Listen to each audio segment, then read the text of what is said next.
estamos consagrados a su servicio. Resulta que, digo, ya ves, Uno ahí, pues, los ojos hinchados.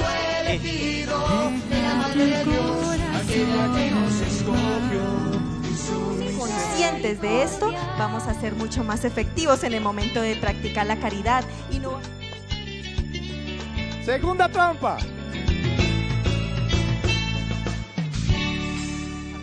¿Quién como Dios? Muy bien, nos vamos acercando al final de la consagración. Es un momento bonito y difícil a la vez.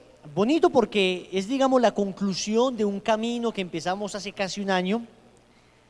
Y difícil porque hay personas que no se van a poder consagrar. Pero eso pues no es el fin del mundo, no es que, Dios mío, si no me pude consagrar ya no hay nada que hacer. No, significa que hay situaciones por resolver. Significa que vas a empezar de nuevo con nosotros una preparación que vamos a iniciar los martes a partir de febrero, finales de febrero, inicios de marzo, con Rodrigo, Santiago y Wilson. Los tres vamos a dictar la preparación para la consagración los días martes. Esas personas que por alguna razón todavía no se puedan consagrar, están con nosotros todavía los días martes en el proceso. No tiene que volver a hacer todas las lecciones. Si a lo largo del proceso la situación que tenía, la situación irregular que no le permitía consagrarse, queda subsanada, se consagra inmediatamente. O sea, buscamos la consagración más próxima y se consagra. Ay, no me consagro con mis hermanitos de consagración, pero ¿cómo así? Todo el año juntos. Hombre, por Dios, pues esos sentimentalismos no importan al lado del regalo que es la consagración. ¿Me hago entender? O sea, digo, qué chévere que nos consagráramos todos. Pero si es que no puedo todavía, pues lo importante es consagrarme, en el momento que sea. Ya tengo un hijo de consagración que se va para el seminario el 2 de febrero, y entonces se va para el seminario, no puede esperar hasta el 11 y se va a consagrar antes. Significa que se va a consagrar, que es lo más importante. Lo otro es que resultan casos que son verdaderamente complejos, y casos que son difíciles, y casos que, Wilson, yo quiero dejar de planificar, pero mi esposo no quiere, ¿qué puedo hacer? Bueno, es un caso complejo. ¿Qué puedo hacer? Pues, a ver, primero, no te puedes consagrar si estás planificando. Pero segundo, no puedes dejar acabar tu matrimonio. Entonces, ¿qué puedo hacer? Pues vamos a entrar a ver cómo podemos resolver de la mejor manera. Y si es que todavía, si no se puede resolver el tema, si todavía no te puedes consagrar, pues no te consagras todavía, no hay problema. O sea, si Dios quiere, nos vamos a seguir viendo, vas a seguir aprendiendo. Wilson, pero un año acá y no me voy a poder consagrar. Y si te toca 3, 4 años aquí, no hay problema, porque lo importante de la consagración es todo lo que vives, lo que aprendes, lo que te enseña a amar, lo que te experimentas amado. Esto no es un diploma que tú recibes al final, pues como que hiciste un curso, un diplomado, nada que ver. El diploma, el título, la cadenita, la consagración, la ceremonia misma no sirve de nada si es que nosotros verdaderamente no estamos listos para recibir lo que se recibe en la consagración. O sea, esto es más allá de una cadenita, de una ceremonia bonita. Yo podría decirte, no, pues conságrate, no tengo problema, pero ¿para qué te voy a mentir? No quedas consagrado, no quedas consagrada. Mientras estés planificando no te puedes consagrar. Bueno, está la situación, ¿qué vamos a hacer? Pues entremos a resolverla. El caso es mío, Wilson, yo soy hombre, mi esposa teme quedar embarazada. Y entonces ella toma pastillas, ¿qué puedo hacer? Bueno, vamos a tratar de resolver esas situaciones. ¿Me hago entender? Pero yo quiero que entiendan que si es que no me puedo consagrar ya, no es el fin del mundo. Y hay personas que han salido enojadas y dicen, vea, un año perdido. Pues si esa es la conclusión, tienes toda la razón, un año perdido. O sea, no te sirvió de nada el año que estuvimos acá, de nada. Y gracias a Dios no te consagras, porque hubiera sido no solo un año perdido, sino una consagración perdida. O sea, significa que no has entendido nada. Literalmente, un año perdido. Contigo boté saliva un año. Si es que piensas así. Pero el que dice, no me puedo consagrar, pero qué importante ha sido esto. ¿Cómo estoy ajustando mi proceso de conversión? No todo el mundo logra ajustar su vida en un año. Hay señoras que se me acercan y me dicen, Wilson, llevaba 40 años despedazada mi vida. Y en un año he logrado organizar esto. Me faltan todavía cosas. Muy bien, vamos muy bien. La consagración no es una meta, es un camino. Y hay personas que pueden ya dar el paso y otras personas que tienen que recorrer todavía otra brecha. No hay problema. Aquí estamos. No hay problema. Es decir, no te puedes angustiar por eso. Acá nos seguimos viendo. Sigues aprendiendo, sigues creciendo. Wilson, no logré leerme el tratado. No te preocupes, empieza con nosotros el martes. Y si en un mes te lo lees, entonces al mes de estar con nosotros en martes, te hacemos con un sistema de esos detector de mentiras, te preguntamos, ¿te leíste el tratado? ¡Tí! Con ese bolígrafo, pues, molígrafo, polígrafo, con eso, como se llame. Entonces, en conciencia, nada de polígrafo, nada de nada, en conciencia, o sea, tú verás. Digo, a mí no me van a pagar más o menos porque te consagres o no, porque a mí no me pagan si te consagras, ni no me pagan si no te consagras, acá pues en la tierra por lo menos. Pero la responsabilidad que yo tengo ante Dios de cada uno de ustedes sí me exige que por lo menos les exhorte a que solamente se consagre la persona que en verdad está preparada adecuadamente. ¿Cómo lo sé? No, yo no lo sé, tú lo sabes. Yo te pongo unas condiciones, pero solo tu conciencia lo dictamina. Yo le puedo preguntar a una persona y me dice, mira, ¿sabes qué? Yo no tengo problema. Y está en unión libre y me dice, yo no tengo problema. Me engaña a mí, pero no a la Virgen. Y yo no entendería para qué una persona se va a consagrar diciendo mentiras. Es un sinsentido, es una consagración nula, inválida, no es una consagración real. Le está mintiendo a la Virgen María, le está diciendo te amo. No dudo que la pueda amar de alguna manera, pero por lo menos el acto que está haciendo al consagrarse diciendo mentiras no es un acto precisamente de amor. Entonces lo importante ahora es hacer un acto de conciencia. Vamos a tratar de resolver la mayor cantidad de casos posibles. Vamos a tratar de que vayan a retiro los que no han ido. Vamos a tratar de ayudar lo que más podamos.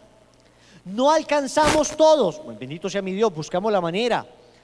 No se resolvieron todos los casos. Bendito sea mi Dios, para eso es la consagración, para trabajar en eso. ¿Quién como Dios? ¿Alguna pregunta? ¿Todo bien? ¿Quién como Dios?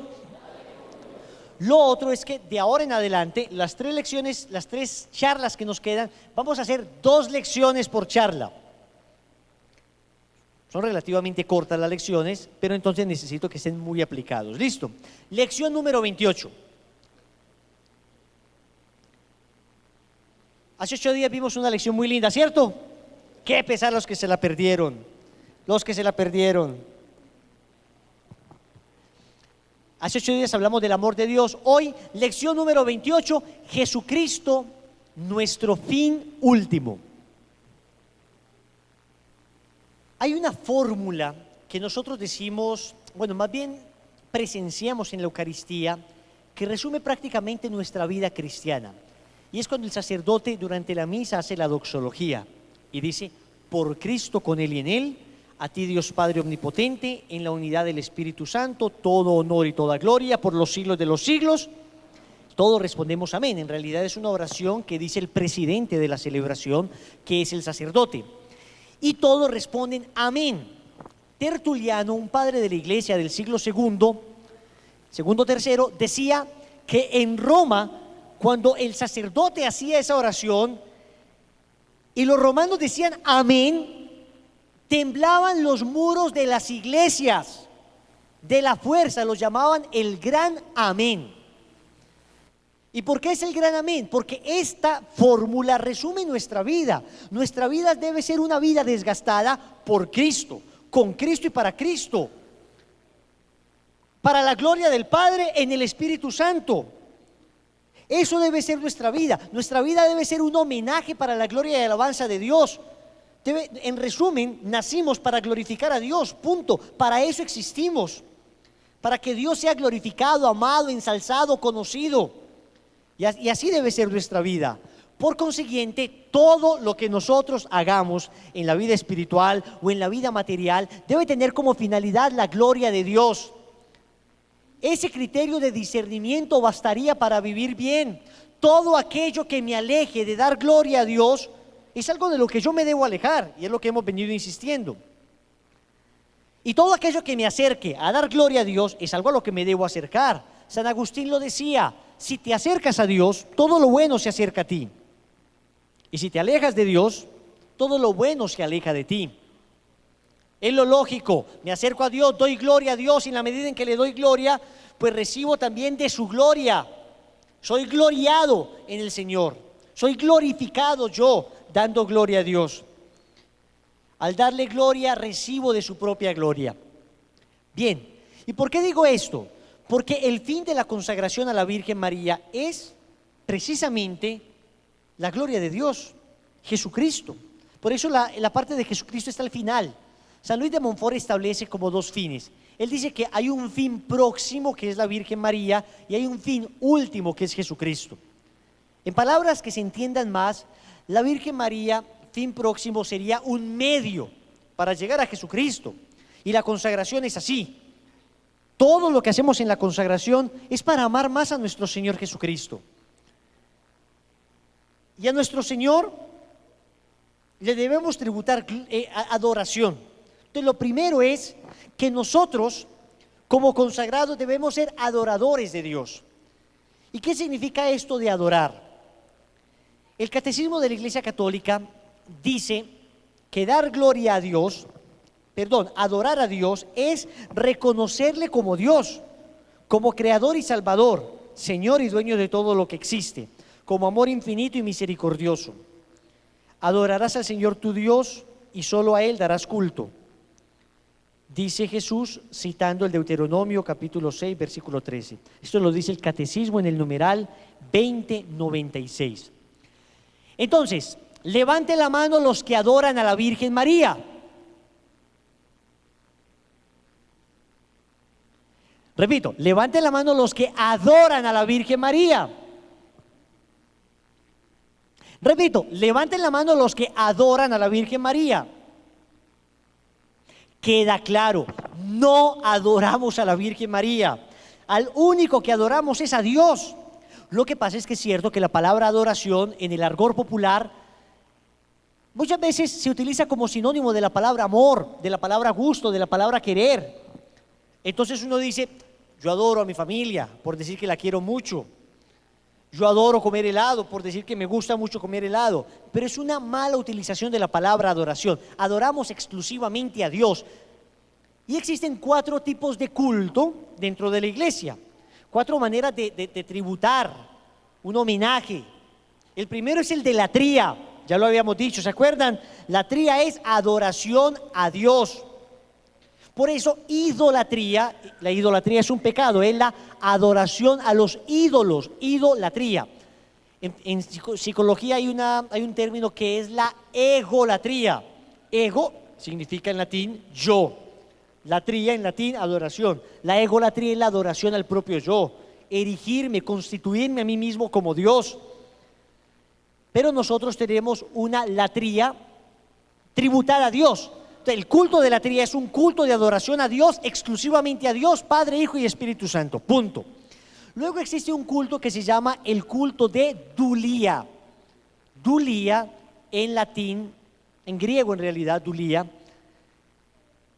significa servidumbre, servicio. ¿Y qué es la dulía? Es el culto que se le da a los que han servido al Señor, a los santos. Es un culto de veneración. La dulía, como suena dulía, es un culto de veneración y se da a los santos y a los ángeles. Tercer tipo de culto, la protodulía. Protos en griego significa primero, por eso el prototipo es el primer tipo. El prototipo es lo primero que se hace para a partir de ahí sacar otros. Protodulía, protodulía, protodulía, tercer tipo de culto. Y es un tributo que se rinde a San José. Protodulía significa primera veneración. Es decir, es al primero el que se venera, después de la Virgen María. El primer santo que recibe veneración, o sea, el santo que más debemos querer después de la Virgen es a San José, protodulía. Y hay un cuarto tipo de culto que es el culto propio de la Virgen, que se llama la hiperdulía, hiper con H. Pues no falta. Hiperdulía. Miren que tiene todo la misma expresión dulía, porque todos son veneración. La dulía sola a los santos y a los ángeles. La protodulía se tributa a San José, protos primero. Por eso el protoevangelio, ¿quién es? ¿Cuál es? Génesis 3:15, el primer evangelio, el primer anuncio de la buena noticia. Pondré enemistad entre ti y la mujer. Ese texto es llamado protoevangelio. El protomártir, San Esteban, fue el primer mártir, el primero que muere por Cristo, el primero que derrama la sangre por Cristo. Entonces, protodulía, primera veneración a San José. Hiperdulía, hiper es por encima de, máxima. Entonces la hiperdulía es la veneración por encima de cualquier otro santo, se tributa a la Virgen María, es el máximo nivel de veneración.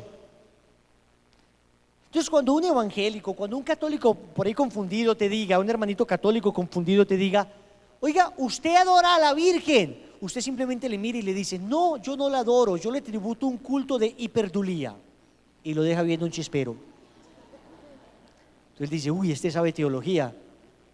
Usted no tiene idea qué significa eso, pero lo dice muy bien, lo dice seguro y mirándolo en los ojos. ¿Quién como Dios? Hiperdulía, apréndanlo pues bien.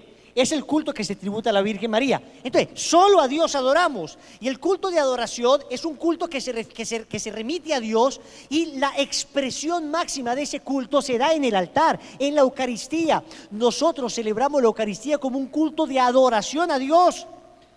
Todo culto de adoración en cualquier religión tenía actos de sacrificio. Y los actos de sacrificio se tributaban precisamente a la divinidad. Nosotros que somos la religión verdadera, que hemos sabido porque Dios mismo nos lo ha revelado, quién es el Dios verdadero, y tributamos el culto de adoración máximo, que es el culto de adoración en espíritu y verdad, tenemos un sacrificio incruento, significa sin derramamiento de sangre, cruento con derramamiento de sangre, incruento sin derramamiento de sangre. Es el sacrificio de Jesús en la cruz de manera incruenta, no se ve la sangre, no se derrama, se consagra, pero no hay derramamiento de sangre. Y ese sacrificio de adoración es exclusivo y único a Dios. Incluso las misas que se hacen votivas a la Virgen, o sea, en honor a la Virgen María, siempre son misas dirigidas a Dios en acción de gracia por la Santísima Virgen María. Pero no hay una oración en la Eucaristía que diga, el sacerdote no dice en ningún momento, Virgen Santísima, tú que, nada, eso no es una oración litúrgica. Nosotros podemos decirle en cualquier momento, pero no propiamente en la liturgia eucarística, porque la liturgia eucarística empieza siempre, Padre Celestial, nos has dado en la Virgen María el modelo perfecto y acabado de toda virtud. Te suplicamos que imitando sus virtudes podamos configurarnos con Cristo, por Cristo y para Cristo. Tú que vives y reinas en la unidad del Espíritu Santo por los siglos de los siglos. Me inventé una oración, pero más o menos es la figura de todas las oraciones litúrgicas. Se tributa a Dios, adoramos a Dios, exclusivamente a Dios. Primero. Segundo, nosotros como predicadores, como bautizados, anunciamos a Dios. Escuchen esta belleza.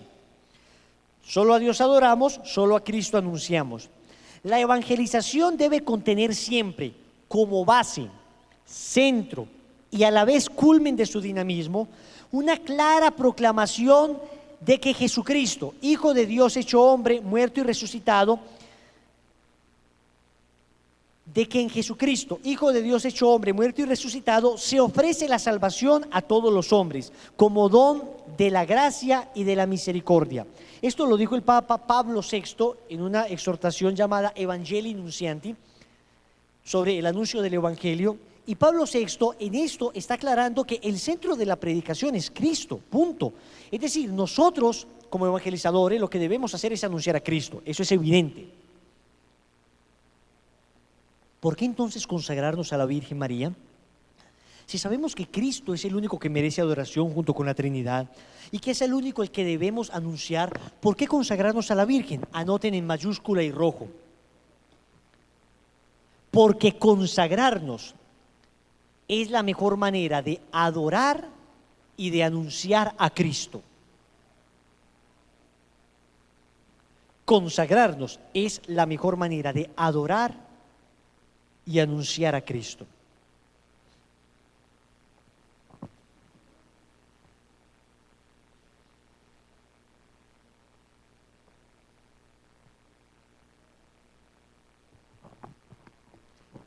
¿Y por qué es la mejor manera de adorar y de anunciar a Cristo? Pues veamos. Primero, es la mejor manera de adorar a Cristo por la siguiente razón. Porque no ha habido criatura que le haya tributado más adoración a Dios que la Santísima Virgen María. Ni todos los ángeles y santos juntos del cielo han sabido tributar una adoración a Dios tan perfecta como la que tributó la Virgen María. Ella sola ha tributado más adoración a Dios que todos los ángeles y santos juntos de todos los tiempos. Ella sola.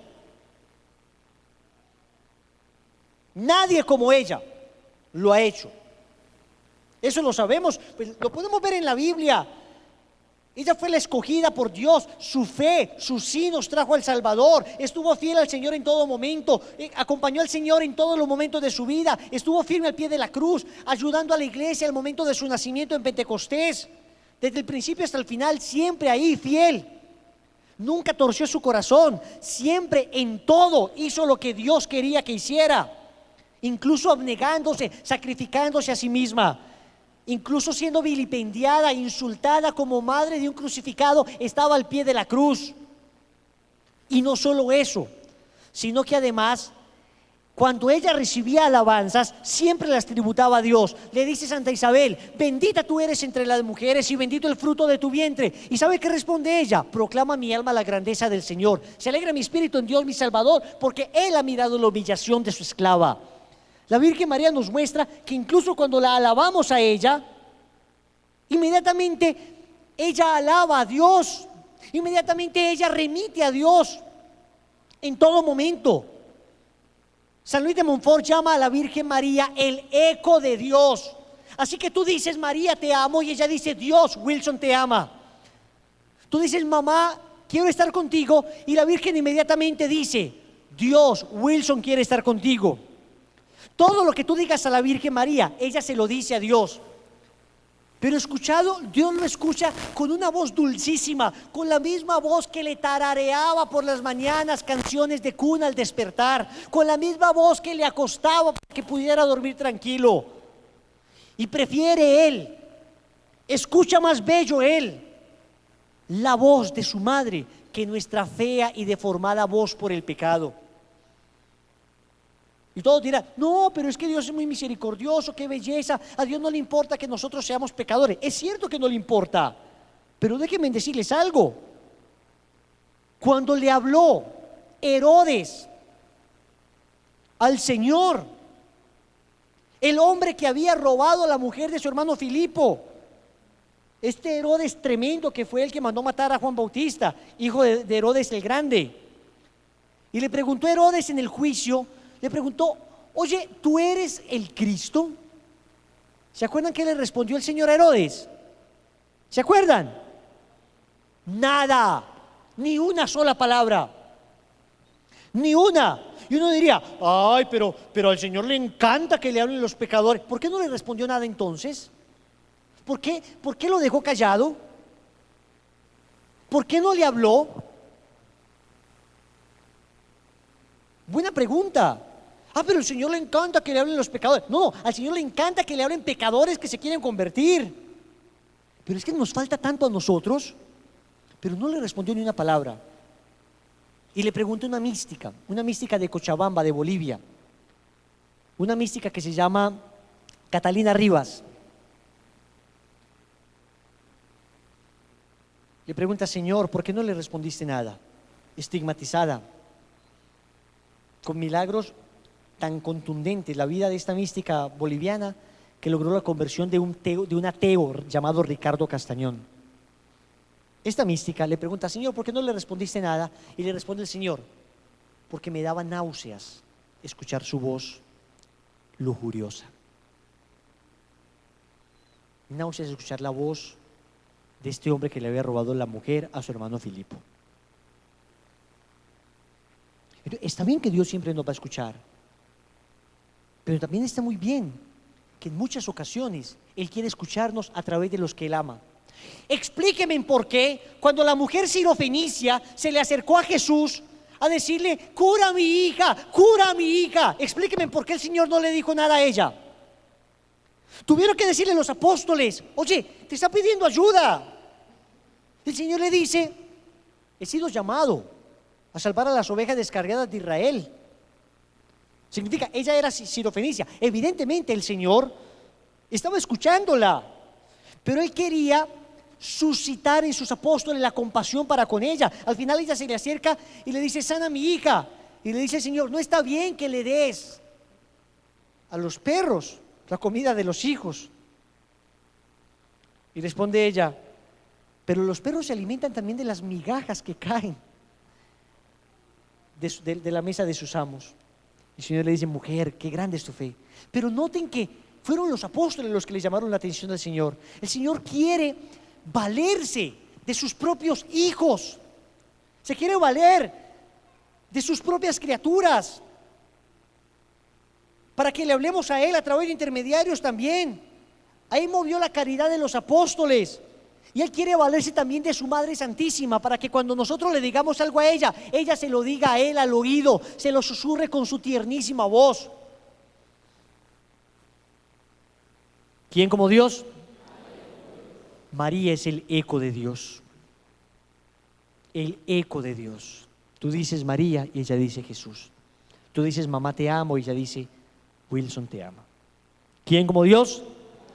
Y después de Dios.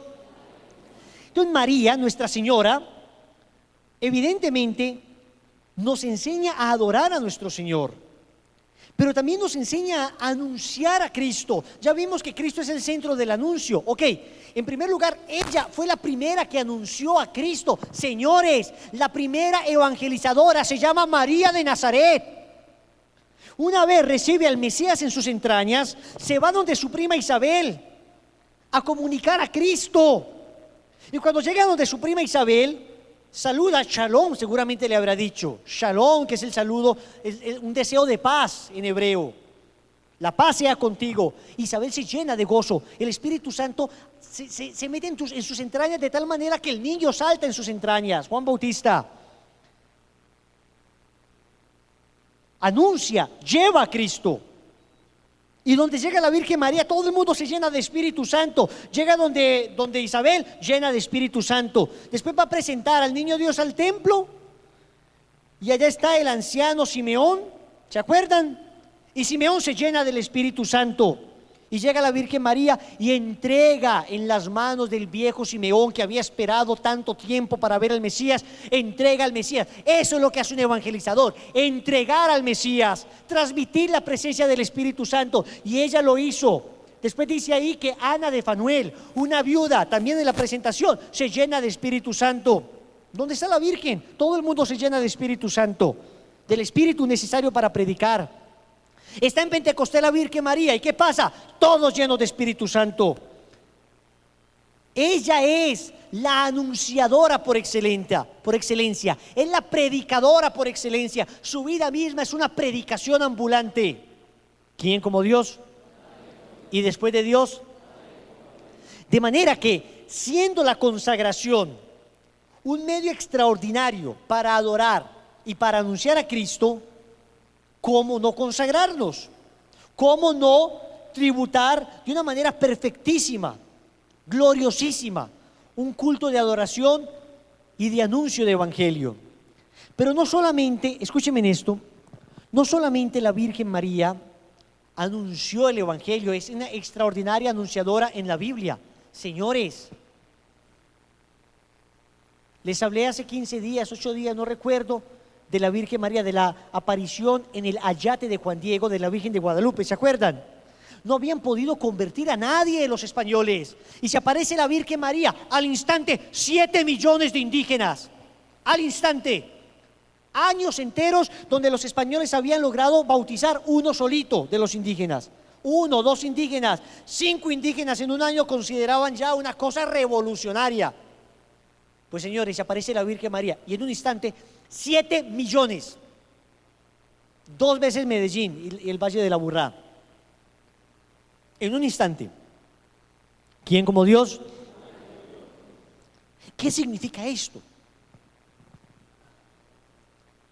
Que al estar con Nuestra Señora, no solamente aprendemos, sino que su presencia nos enseña también, nos ayuda, nos acompaña. Cuando yo estoy predicando acá, yo sé que la Virgen María está acá a mi lado, está conmigo, está enviando gracias a todos ustedes para que se acerquen a su divino Hijo. Gracias permanentes, gracias actuales, para que ustedes y yo recibamos lo que necesitamos para convertirnos. Pero además hay otra cosa, señores, hay otra cosa. ¿Quieres anunciar a Cristo? Tienes que anunciarlo completo. El anuncio de Cristo no puede prescindir de los misterios de Cristo. Si es que quieres anunciar a Cristo, debes anunciarlo con la integridad que tiene Cristo. Es decir, solo voy a anunciar a Cristo. Ok, ¿y por qué no anuncias su iglesia? ¿Y por qué no anuncias su cuerpo? ¿Y por qué no anuncias su confesión? ¿Y por qué no anuncias sus milagros? ¿Qué quieres predicar de Cristo si no anuncias los misterios de Cristo? Y entre los misterios de Cristo está el regalo de tu madre. Por eso la consagración es indispensable, porque consagrándonos anunciamos a Cristo completo. A mí solamente háblenme de Jesús. ¿De cuál Jesús? Solamente háblenme de Jesús no significa nada. A ver, ¿qué quieres que te hable de Jesús? ¿De sus milagros? No, pero eso no es Jesús, esos son los milagros de Jesús. De su cruz, eso no es Jesús, esa es la obra de Jesús. Si hablemos solo de Jesús, ¿de qué Jesús? Dime, ¿qué quieres que hablemos? Si vamos a empezar a amputar por partes a Cristo. Hay que anunciar a Cristo completo, entero, con sus misterios, con su vida, con sus obras, con los que le rodearon, con su iglesia, con su madre. Y su madre jugó un papel protagónico en la historia de la salvación. ¿Quién como Dios? Protagónico significa que así como al lado de Adán hubo una Eva que vinieron a ser nuestra desgracia, al lado del nuevo Adán que es Cristo, hay que hablar de una nueva Eva que es María, que vinieron a ser nuestra alegría, nuestro gozo y nuestra salvación por la sangre de Cristo. ¿Quién como Dios?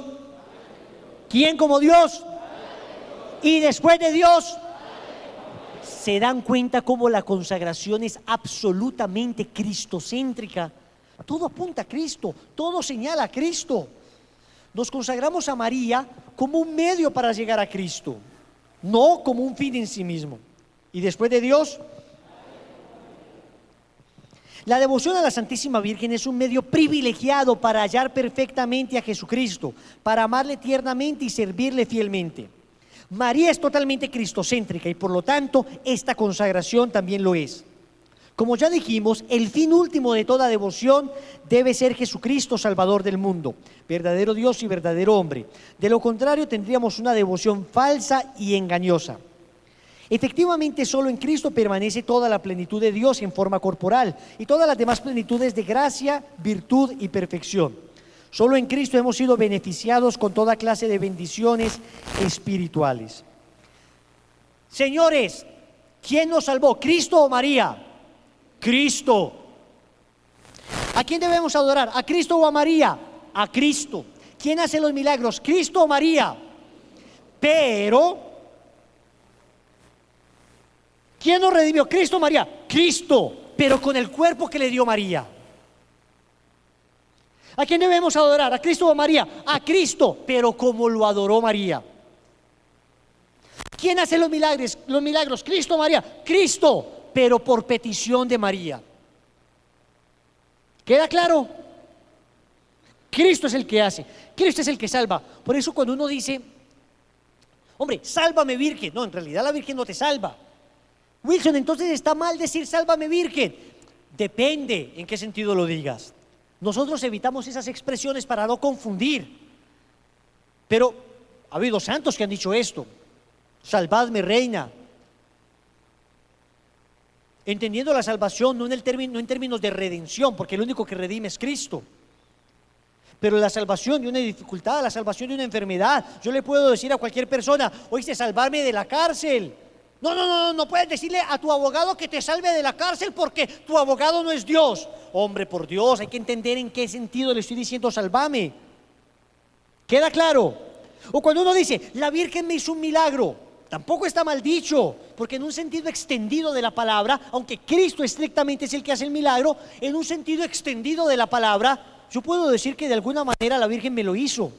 Así como cuando me van a meter a mí a la cárcel, supongamos, y entonces hay un defensor, hay un abogado que hace una defensa tan extraordinaria que al final el juez decide que yo no vaya a la cárcel. Estrictamente hablando, ¿quién me salvó? ¿El juez o el abogado? Estrictamente hablando, ¿quién dio la orden de que no fuera a la cárcel? El juez. Pero puedo decir yo que el abogado me salvó de ir a la cárcel. También, sin ningún problema. Porque aunque propiamente fue el juez el que dictaminó que yo no fuera a la cárcel, la intervención del abogado fue de tal manera influyente que yo puedo decir con toda tranquilidad, me salvó el abogado de ir a la cárcel. Lo mismo con los milagros. Aunque de suyo el que hace el milagro es Dios, yo puedo decir sin ningún problema, la Virgen me hizo un milagro. He escuchado a obispos, teólogos, grandes expositores de la fe cristiana católica decir sin ningún reparo, la Virgen me hizo un milagro. ¿Queda claro? Pero claro, como nos encontramos con gente absolutamente escrupulosa, que les parece que al decir que la Virgen nos hizo un milagro estamos desplazando a Cristo, que no entienden para nada la relación íntima que hay entre Jesús y María, que no han logrado comprender el corazón amante de Jesús, profundamente enamorado de su madre, por caridad con estos pobres, entonces a veces es mejor hablar con toda claridad, con toda delicadeza. ¿Quién como Dios? ¿Está claro? Todavía voy a decir más. La Virgen María, aún con todo lo que la hemos ensalzado, estamos totalmente claros de que es una criatura. No es digna de adoración. Por ahí me dijo una señora una vez en Ecuador, Wilson, tú y yo que somos verdaderamente marianos, me dijo ella pues, tú y yo que somos verdaderamente marianos, tú y yo sí sabemos que a la Virgen la adoramos, ¿cierto? Yo le dije, no, a la Virgen la veneramos. No, ya. Yo sé que eso uno lo dice a la gente y todo para que la gente no se escandalice, pero tú y yo sabemos que la Virgen María merece adoración y que nos debemos dar la bendición, santiguar en el nombre del Padre, de la Madre, del Hijo y del Espíritu Santo. Yo me aguanté la risa. Y yo le dije, ¿cómo así? ¿La Virgen pertenece a la Trinidad? Claro, la cuarta persona de la Trinidad. Y todavía se llama Trinidad. ¿No sería cuatrinidad o tetranidad?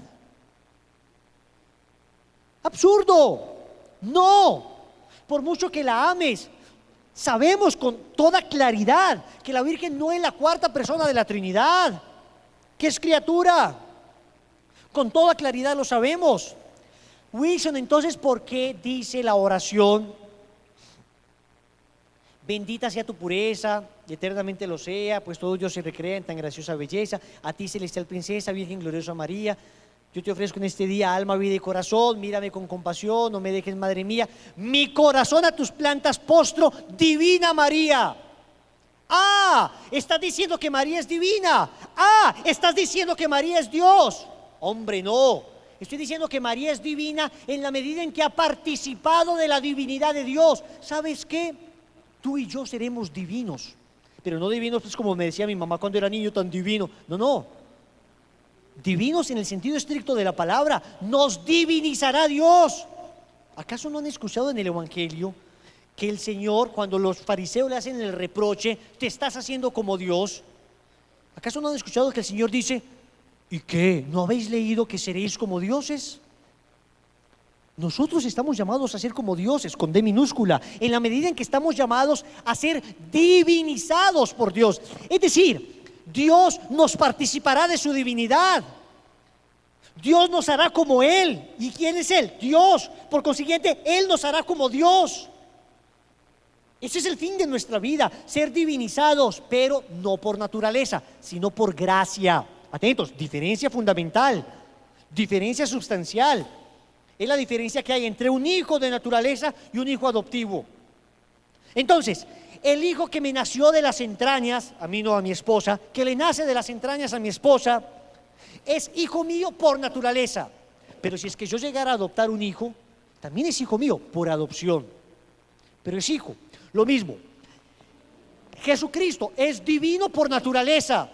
María y nosotros, María junto con toda la humanidad está llamada a ser divina por gracia, por participación de la gracia de Dios, por participación de la divinidad de Dios.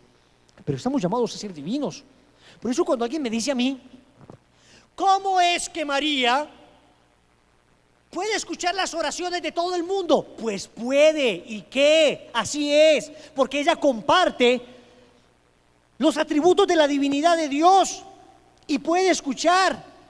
Y por eso ella, al igual que puede ser omnipotencia suplicante, es decir, lo puede todo, puede ejercer la omnipotencia como su hijo, porque su hijo le participa, puede también ejercer la omnisciencia, es decir, el saberlo todo, la omnipresencia, el estar en todo. También puede participar de eso. San Pablo, lo dice San Pablo, llegará el momento en que todos seremos todo en Cristo. Es decir, nuestra vida será, de alguna manera, de tal manera planificada en Cristo, que lo seremos todo en Él. Participaré. A ver, cuando un santo hace un milagro, yo les hago una pregunta: ¿no es ese milagro una participación en la omnipotencia divina? ¿Puede el santo por sí hacer un milagro? No, no puede. Significa que si lo hace, está siendo partícipe del único que puede hacerlo, de la omnipotencia divina. La omnipotencia, omnipotencia, toda potencia, todo poder. Un atributo divino que Dios nos puede comunicar. Pero atentos, omnipresencia, estar en todas partes. Un atributo divino que Dios nos puede comunicar. ¿Qué acaso la bilocación de los santos? Bilocación no es dos veces loca. Bilocación significa estar en dos lugares. Dos, loca, no de crazy, sino de lugar, de localidad. Bilocación es estar en dos lugares a la vez. Eso es imposible para el hombre. Participación de la ubicuidad, de la omnipresencia de Dios. ¿Qué acaso cuando un santo, por misericordia de Dios, podía leer el pensamiento, podía leer los pecados? Santo cura de Ars, llegaban a confesarse y santo cura de Ars preguntaba: ¿me vas a decir los pecados o te los digo yo? ¿Te imaginas una confesión con él? Padre Pío, igual. Su papá se confesó y cuando terminó la confesión le dijo: papá, te falta uno, el grueso.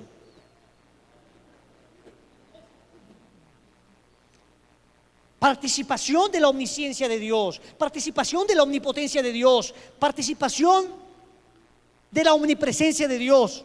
Aún en la tierra los santos han participado. Pues en el cielo participaremos no solo la Virgen, toda la creación que llegue al cielo participará de todos estos atributos divinos, porque seremos divinizados en Él. ¿Quién como Dios?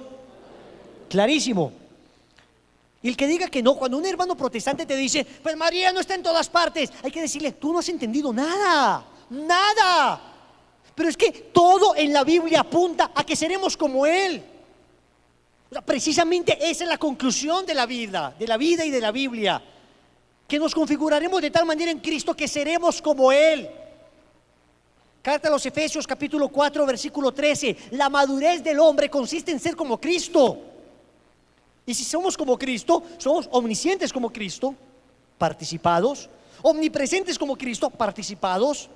Y por eso le podemos rezar a la Virgen acá y en cualquier parte. Y en Cristo la Virgen María puede escuchar y estar y ver todo lo que Cristo ve, hace y escucha.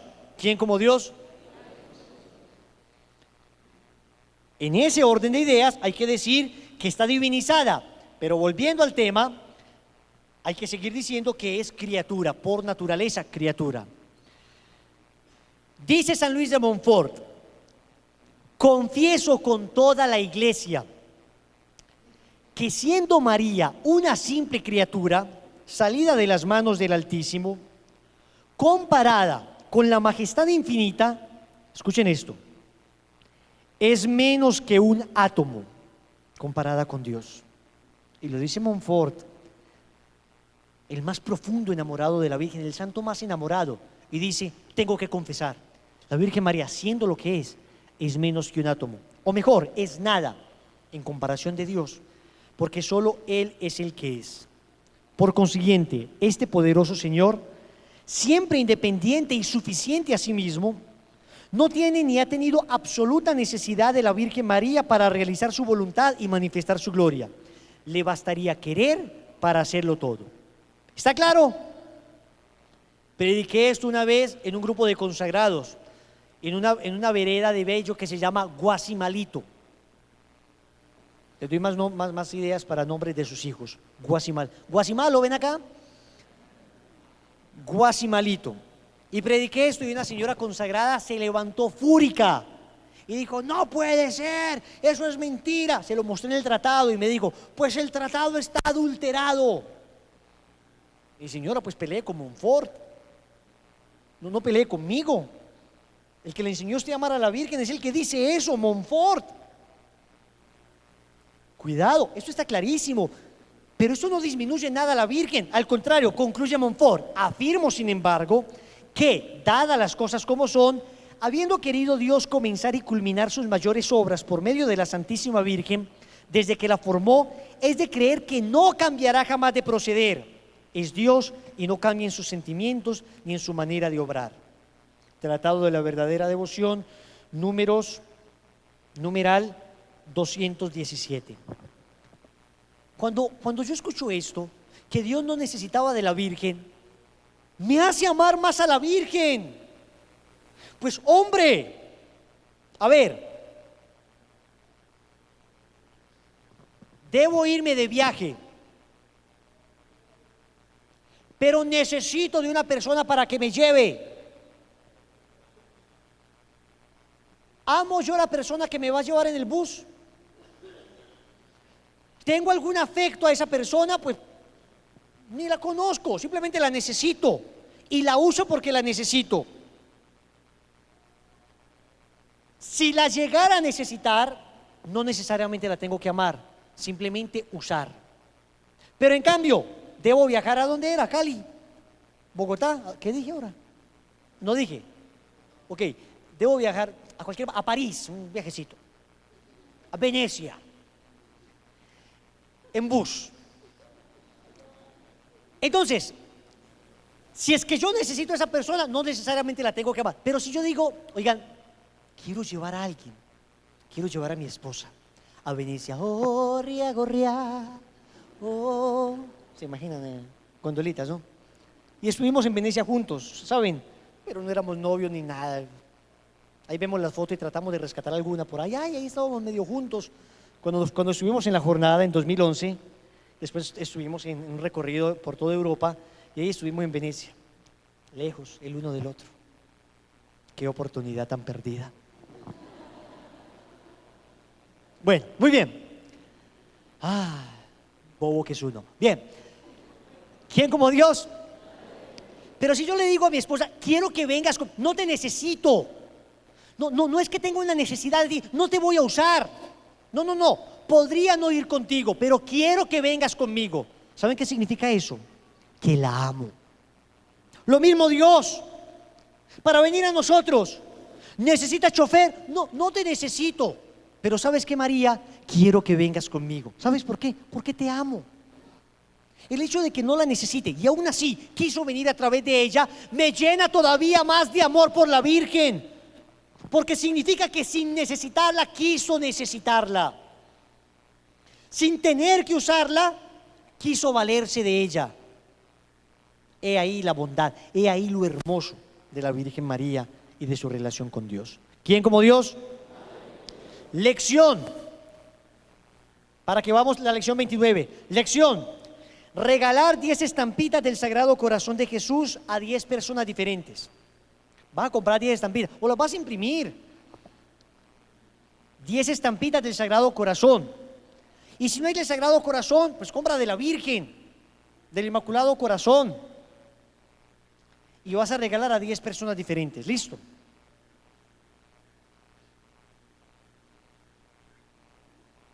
Me faltó la lección de hace 8 días, me jalaron las orejas. Lección de la lección 27. Devuélvanse y anótenla y háganla. Escribir una carta, ¿sí? ¿Les había dicho? Bueno. Escribir en clima de oración y reflexión 2 cartas. Una para Dios y otra de Dios. Como lo hacemos en el retiro. La primera de tu nombre, en mi caso de Wilson, para Dios, donde le escribo lo que quiera. Y la segunda de Dios para tu nombre, Wilson o como te llames. No nos lleguen dentro de 8 días con un poco de cartas para Wilson. Mira, Dios te escribió. De tu nombre para Dios, una.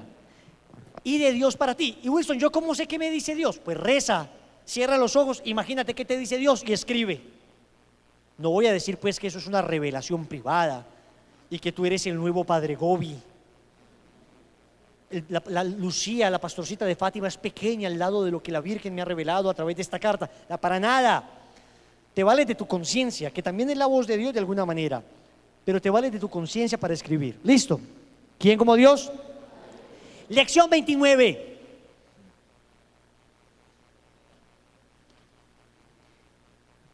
Et verbum carufactum est. Y el verbo se hizo carne.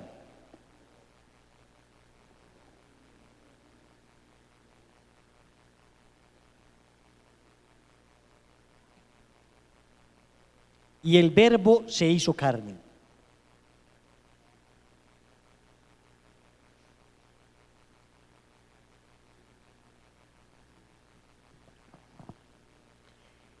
El misterio de la encarnación es el misterio central de esta devoción a la Virgen María. Anoten eso. El misterio de la encarnación es el misterio central de esta devoción a la Virgen María.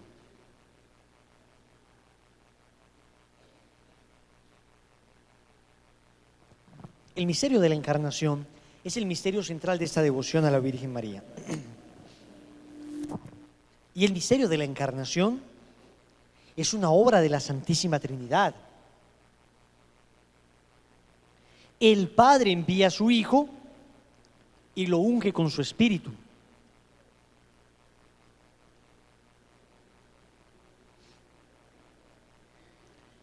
En un libro que se llama El amor a la sabiduría eterna de San Luis de Montfort,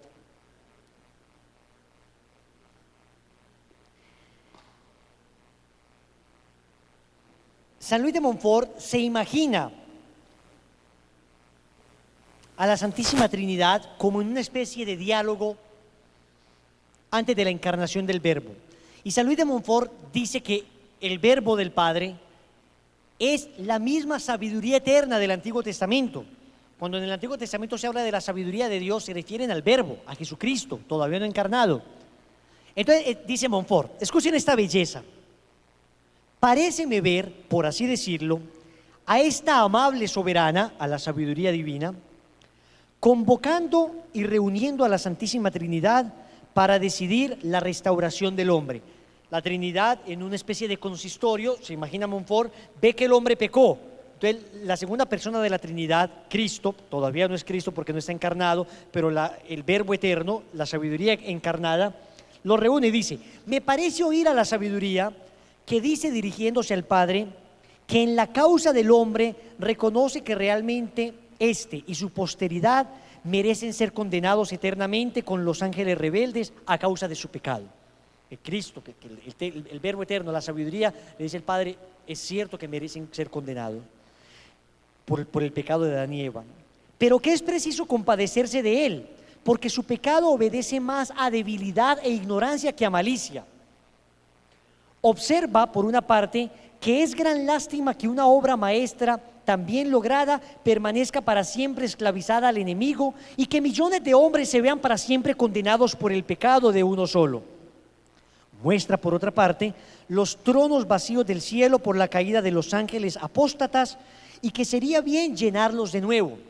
¿Se están imaginando el diálogo o no? La sabiduría eterna, el verbo eterno del Padre hablando con su Padre. E indica la gloria inmensa que Dios recibiría en el tiempo y en la eternidad si se salvara el hombre.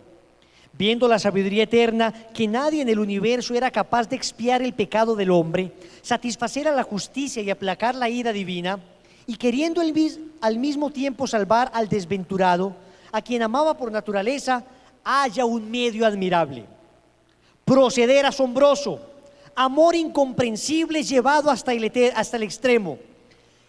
La amable y soberana princesa, la sabiduría eterna, se ofrece ella misma en holocausto al Padre para satisfacer su justicia, aplacar su cólera, librarnos de la esclavitud del demonio y de las llamas del infierno y merecernos la eternidad feliz. Su oferta es aceptada, la decisión tomada y decretada. La sabiduría eterna, es decir, el Hijo de Dios, se hará hombre en el momento oportuno y en las circunstancias señaladas. Tomado del amor a la sabiduría eterna, numeral 42 al 46. ¿Quién como Dios? Dice San Pablo, Gálatas 4:4, al llegar la plenitud de los tiempos, envió Dios a su Hijo, nacido de mujer, nacido bajo la ley, para rescatar a los que se hallaban bajo la ley y para que recibiéramos la filiación adoptiva. ¿Quién como Dios? Palabra de Dios. Este misterio de la encarnación del Verbo está directamente vinculado a la Virgen María, porque se encarna en las entrañas purísimas de la Virgen María. Es el misterio de los misterios, Dios que se hace hombre. Miren lo inconmensurable. Lo que pasa es que estamos tan acostumbrados a escuchar esto que nos parece ya muy normal, pero Dios se hace hombre. Les voy a poner un ejemplo ridículo para que me entiendan. Es ridículo y no se aproxima sino lejanamente a lo que es la encarnación. Es como si yo viese, yo observase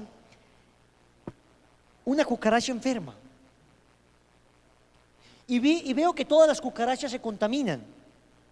Y hablo de las cucarachas como un animal despreciable, porque el pecado nos ha hecho despreciables. Y yo viendo la cucaracha digo, pobres cucarachitas, me voy a hacer una cucaracha para que aplastándome, muriendo con mi sangre, esas otras cucarachitas puedan beber de ella y sanar todas el mal de estómago que tienen. Qué ejemplo tan asqueroso y tan ridículo, ¿no? Pero para que se hagan una idea, Dios, hay más desproporción en el hecho de que Dios se haga hombre a el supuesto imposible hecho de que yo me hiciera cucaracha. Hay más desproporción. De alguna manera es más humillante el hecho de que Dios, creador, se haga criatura a que yo, criatura, me haga una criatura más indigna como una cucaracha. Porque yo no mudaría, pues mudaría de naturaleza, pero no mudaría de mi estado. Mi estado de ser criatura pasaría de ser una criatura más digna, porque es una criatura espiritual, física y espiritual a la vez que es el ser humano, a ser una criatura meramente material. Pero Dios es increíblemente desproporcional lo que hace, pasar de creador a criatura. El salto es infinitamente superior. Las cucarachitas dirían, qué belleza de la cucaracha Wilson. ¡Qué cucarachota! Ese Wilson es un cucarachón. Estarían felices las cucarachas. Y nosotros no hemos ni siquiera admirado el misterio de la encarnación. No, nos parece lo más de natural, lo más de normal, como si Dios tuviese que haberlo hecho. No, señores, no tenía que hacerlo, se le antojó. Ya eso solo bastaría, pero quiso morir aplastado en una cruz para que su sangre nos salvara a todos. He ahí el misterio. ¿Para qué se encarnó Cristo? El catecismo establece 4 razones que podríamos llamar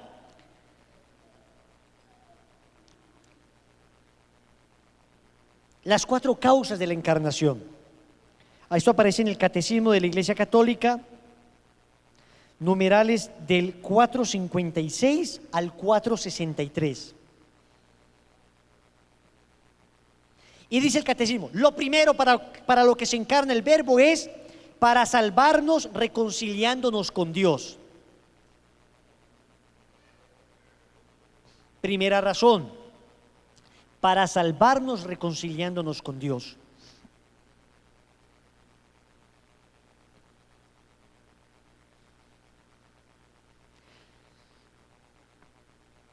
Segunda razón, bueno, pueden poner esta cita bíblica de la primera de Juan 3:5.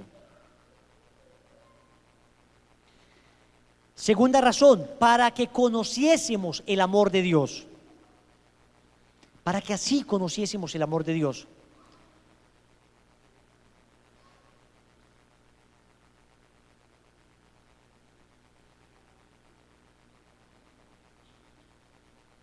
Tercera razón, para ser nuestro modelo de santidad.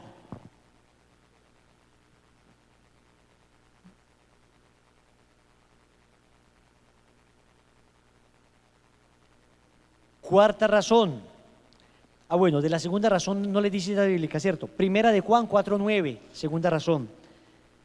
Tercera razón, Mateo 11:29, para ser nuestro modelo de santidad. Tercera razón.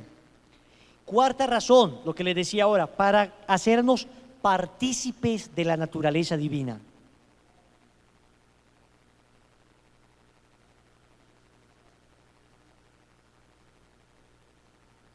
Segunda de Pedro 1:4.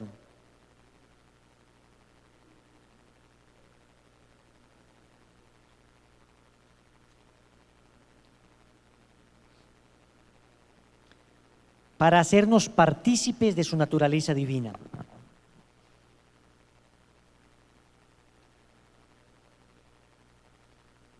¿Quién como Dios?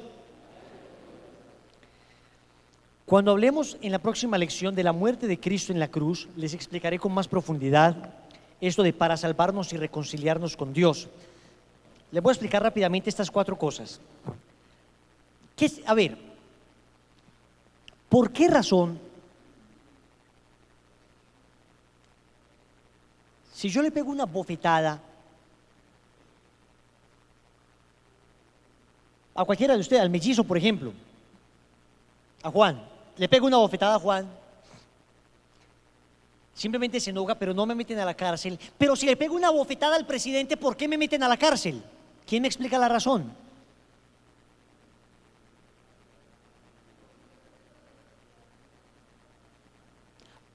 Así es, por la dignidad de que está revestido el presidente. Significa que, humanamente hablando, una falta se juzga no en proporción al acto, sino en proporción a la persona a la que se le comete el acto. No exclusivamente en proporción al acto. Evidentemente, si lo mato, pues sí, que Dios no lo quiera. Tranquilo, hermano, eso es solo un ejemplo. Pero no solo en proporción al acto, sino en proporción al ofendido con el acto. Mientras más dignidad tenga el ofendido, más dura la pena. Y eso es la lógica de la justicia. La justicia obra así. ¿Por qué? Porque mientras más dignidad tenga, significa que más responsabilidad tiene. Y mientras más responsabilidad tiene, significa que más bien puede hacer a mayor número de personas. Y si yo ofendo al presidente, significa que voy a dañar a mucha gente. Y la justicia tiene esa dimensión que exige reparación en la medida, cualquier justicia, en la medida en que se ofende a una persona de mayor dignidad. Ok, la pregunta es, ¿cuál es el tamaño de la dignidad de Dios? ¿Cuál es? ¿Cuál es? Ok. Y si una falta se castiga en proporción a la dignidad de la persona ofendida, ¿cuál es el tamaño de nuestra culpa por haber pecado? ¿Cuál? ¿Cuál? Infinito. El tamaño de nuestra culpa es un tamaño infinito. ¿Qué significa eso? Que si todos los hombres hubiéramos muerto, no solo crucificados, sino cortados y picados a corta uña, con sal y limón, y un poquito de alcohol, Si hubiésemos muerto todos así, ¿cuántos pecados hubiéramos logrado redimir? ¿Saben por qué? Porque tú y yo somos finitos. Nuestra muerte, por cruel que hubiese sido, no hubiera logrado redimir ni un pecado venial, ni uno. Porque a quien ofendimos es a un ser infinito y nosotros somos seres finitos. Por consiguiente, se necesitaba que un ser infinito, como Él mismo Dios, fuera el que nos redimiera. Por eso Cristo tiene que ser Dios. ¿Quién como Dios? A ver, les hago una pregunta. ¿Les está gustando estas clases o no? ¿Están aprendiendo bastante? Eso es importante conocerlo, para amarlo. Solo se ama lo que se conoce. ¿Quién como Dios? Cristo se encarna para redimirnos. ¿Por qué? Porque es el único que nos podría redimir. Primera razón. Por eso la encarnación. Segundo, ¿se encarna para qué dijimos? Para manifestarnos su amor. Claro, Él no tiene necesidad, pero lo hace porque nos ama. Tercero, para darnos ejemplo. Maravilloso. Hay personas que preguntan, yo les voy a hacer una pregunta a ustedes. Si el hombre no hubiera pecado, ¿Cristo se hubiera encarnado? ¿Qué piensan ustedes?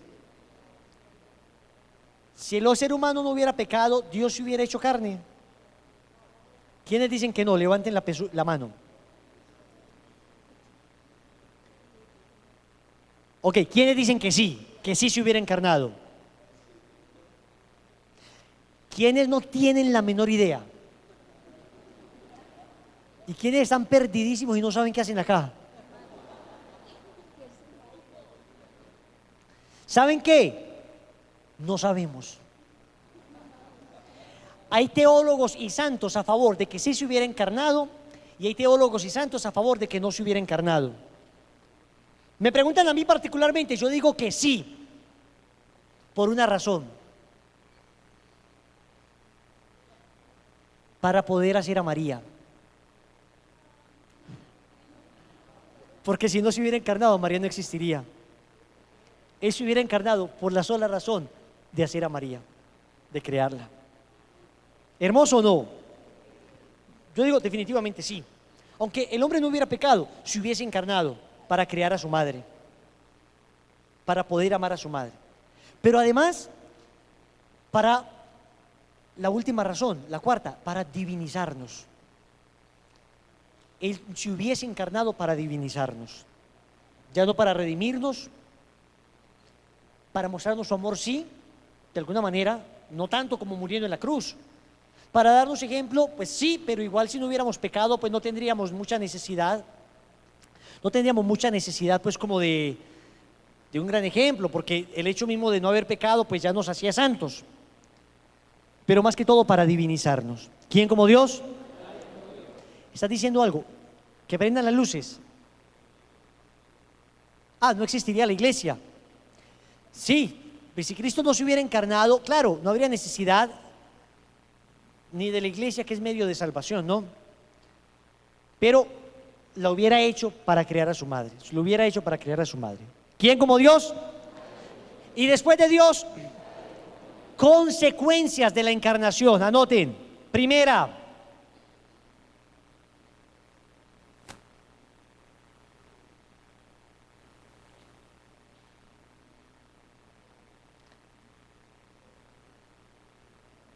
ya sabíamos que el Verbo eterno del Padre es Dios, pero al encarnarse queda esa consecuencia. Jesucristo es verdadero Dios y verdadero hombre.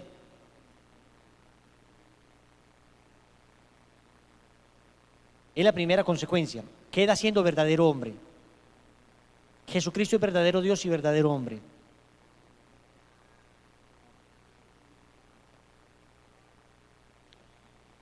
Cristo tiene dos naturalezas, humana y divina, pero es una sola persona. Verdadero Dios y verdadero. Con dos naturalezas, entre paréntesis, humana y divina, pero una sola persona divina. Cristo es, ¿cuántas personas hay en Cristo? Una. ¿Cuántas naturalezas? Dos. Esto lo dice el Catecismo, numeral 464 al 469. Humana y divina. Cristo es una sola persona divina, pero tiene dos naturalezas, naturaleza humana y naturaleza divina. Dos naturalezas, pero es una persona. Segunda consecuencia, Jesucristo tiene dos voluntades, humana y divina.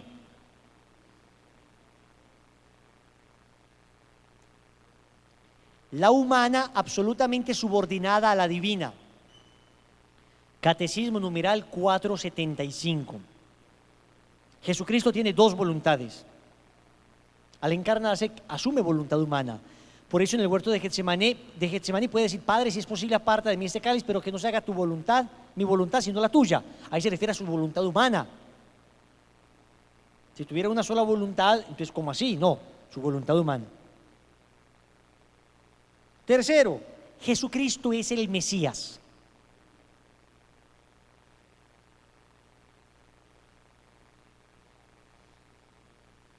Es otra consecuencia. El Goel, dirían los judíos, el que expía por toda la familia. La humanidad necesitaba ser redimida, Él es el que la redime, el Mesías. Catecismo numeral 436 al 440. Otra consecuencia, Jesucristo sigue siendo Hijo de Dios, pero ahora es también Hijo del hombre. Jesucristo es Hijo de Dios, pero también es Hijo del hombre.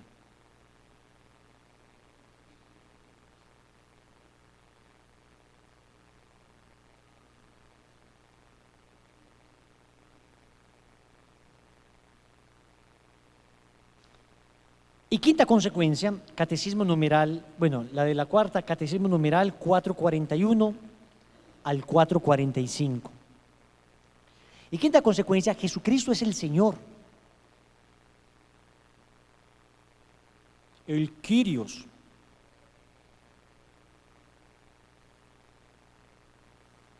Señor le decían a Yahvé en el Antiguo Testamento. Él queda con el título de Señor. ¿Quién como Dios? Ahora bien, ¿cómo se encarna el verbo de Dios? A través de la anunciación. Anoten título, la anunciación. Y voy a leerles una cosa preciosísima. Escuchen esta belleza de San Bernardo.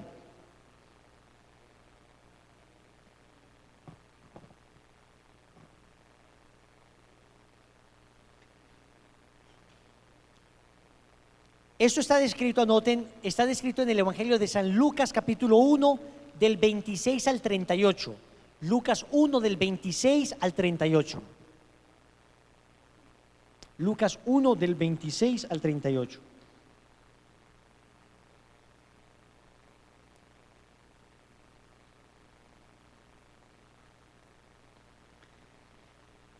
Se lo resumo: el ángel Gabriel fue enviado por Dios a una ciudad de Galilea llamada Nazaret, a una virgen desposada con un hombre llamado José, de la tribu de David. La virgen se llamaba María.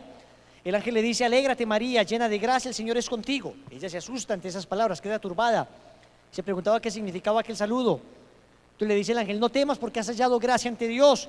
Concebirás en tu seno y darás a luz a un hijo, al que pondrás por nombre Jesús. Él será grande y será justamente llamado Hijo de Dios. El Señor Dios le dará el trono de su antepasado David y gobernará en la casa de Jacob por los siglos de los siglos, y su reino no terminará jamás. Y ella dice: ¿cómo será esto si no conozco varón? Y dice: pues tranquila, el Espíritu Santo descenderá sobre ti, y en pocas palabras es el Espíritu Santo el que fecundará en ti al Hijo de Dios. Ella termina diciendo: he aquí la esclava del Señor, hágase en mí según su palabra. Pero antes de que ella diga he aquí la esclava del Señor, San Bernardo se imagina el momento en que el ángel le anuncia eso y el momento en que la Virgen va a decidir. Se imagina San Bernardo que hubo un silencio. Y entonces dice San Bernardo, imagínense en ese momento, antes de que la Virgen responda, dice San Bernardo: oíste, Virgen, que concebirás y darás a luz a un hijo. Oíste que no será por obra de varón, sino por obra del Espíritu Santo. Mira que el ángel aguarda tu respuesta, porque ya es tiempo que se vuelva al Señor que lo envió. También nosotros, los condenados infelizmente a muerte por la divina sentencia, esperamos, Señora, esta palabra de misericordia. Se pone entre tus manos el precio de nuestra salvación. Enseguida seremos liberados y conscientes. Por la palabra eterna de Dios fuimos todos creados y a pesar de eso morimos. Mas por tu breve respuesta seremos ahora restablecidos para ser llamados de nuevo a la vida.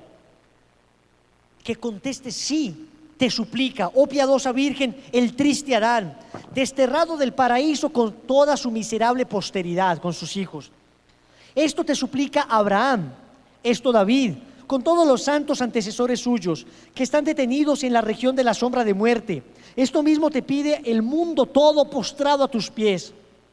Y no sin motivo aguarda con ansia tu respuesta, porque de tu palabra divina depende el consuelo de los miserables, la redención de los cautivos, la libertad de los condenados, la salvación finalmente de todos los hijos de Adán, de todo tu linaje. Da pronta respuesta, responde pronto al ángel, o por mejor decir al Señor por medio del ángel. Responde una palabra y recibe al que es la palabra. Pronuncia tu palabra y concibe la divina. Emite una palabra fugaz y acoge en tu seno a la palabra eterna. ¿Por qué tardas? ¿Qué recelas? Cree, di que sí y recibe. Que tu humildad se revista de audacia y tu modestia de confianza. De ningún modo conviene que tu sencillez virginal se olvide aquí de tu prudencia. En este asunto no temas, Virgen prudente, la presunción, porque aunque es buena la modestia en el silencio, más necesaria es ahora la piedad en las palabras. Abre, Virgen dichosa, el corazón a la fe, los labios al consentimiento, las castas entrañas al Criador. Mira que el deseado de todas las gentes está llamando a tu puerta. Si te demoras en abrirle, pasará adelante y después volverás con dolor a buscar al amado de tu alma. Levántate, corre y abre. Levántate por la fe, corre por la devoción, abre por el consentimiento. La Virgen responde: he aquí la esclava del Señor, hágase en mí según tu palabra. ¿Quién como Dios? ¿Hermoso o no?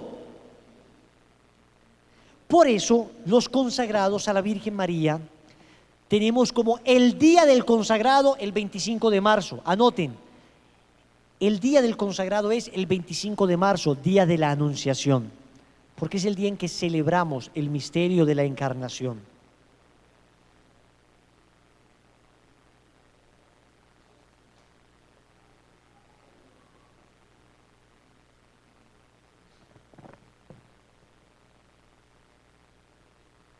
Por todas las razones que he expuesto, ¿se dan cuenta la importancia de la anunciación a la Virgen María? ¿Se dan cuenta cómo se constituye para nosotros como en un modelo? Anoten esto, en la anunciación, Cristo se consagra a María y María se consagra a Cristo. Y eso es lo que nosotros haremos.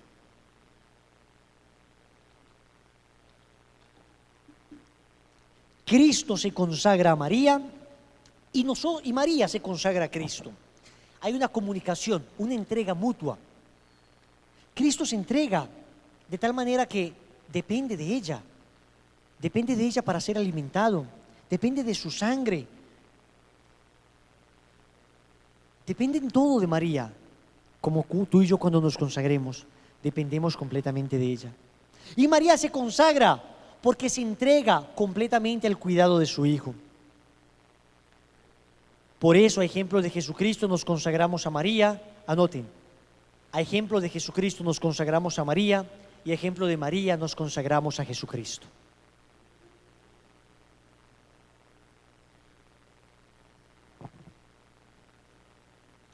Gloria al Padre y al Hijo y al Espíritu Santo. Gloria al Padre y al Hijo y al Espíritu Santo. Gloria al Padre y al Hijo y al Espíritu Santo.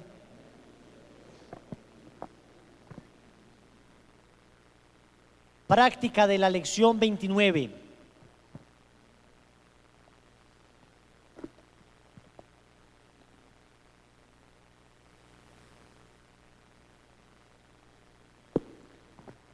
Como en este misterio nosotros contemplamos al niño Dios, a Dios que se hace niño, visitar un orfanato es llevarle regalos a los niños o a algún niño, algún detallito. puede ser una comidita, puede ser lo que sea, pero vamos a visitar un orfanato.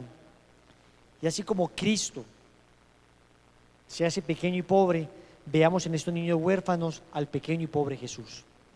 ¿Quién como Dios? En el nombre del Padre, y del Hijo, y del Espíritu Santo. Amén.